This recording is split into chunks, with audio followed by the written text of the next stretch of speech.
ہم مدینے میں تنہا نکل جائیں. الحمدللہ رب العالمین والصلاة والسلام على رسوله الكریم وعلى آلہ واصحابہ اجمعین. اما بعد، محترم سامعین و حاضرین، معزز ورفقائے اعظام، اور اس دروازے پر بیٹھی میری مائیں اور بہنیں، بلکہ یہ کہنا چاہیے مجھے میری دامیاں اور خالائیں، تو اچھا بزرگوں اور دوستوں، تعلیم کی کتنی اہمیت ہے. آدھے گھنٹے میں کچھ تعلیم پر بھی بولنا ہے، کچھ ہماری ماں اور بہنیں آئی ہوئی ہیں ان پر بھی بولنا ہے. تعلیم کی اہمیت کو سمجھیے. آپ سمجھے ہوئے ہیں پہلے سے، آپ باشعور ہیں، پھر بھی مزید اس کا استحضار ہونا چاہیے اور علم کی اہمیت اور فضیلت کا مذاکرہ ہونا چاہیے. آپ جب تاریخ پڑھیے گا، تاریخ کا مطالعہ کیجیے گا، تو معلوم ہوگا کہ جب قرآن نازل ہونے والا تھا آسمان سے دنیا کی طرف، اور جب دین اسلام سرزمین پر قائم ہو رہا تھا اور نبی پاک صلی اللہ علیہ وسلم کی بعثت ہونے والی تھی، اس وقت آپ دیکھیے پوری دنیا کی جو حالات تھے اور خاص طور پر عرب کے جو حالات تھے، وہاں تقریباً ہر برائی عام تھی. چوری عام تھی اس وقت، زنا عام تھا، شراب نوشی عام تھی، لوٹ مار عام تھا، جہالت عام تھی، تاریکی عام تھی، اور ظلم عام تھا. ایک دوسرے پر لوگ ظلم کیا کرتے تھے، قوی کمزور پر ظلم کرتا تھا.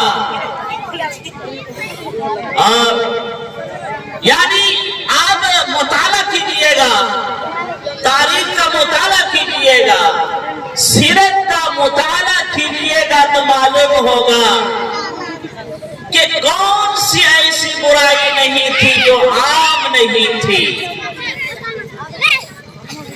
لیکن نبی پاک صلی اللہ علیہ وسلم مبعوث ہوئے اور قرآن اترنا شروع ہوا.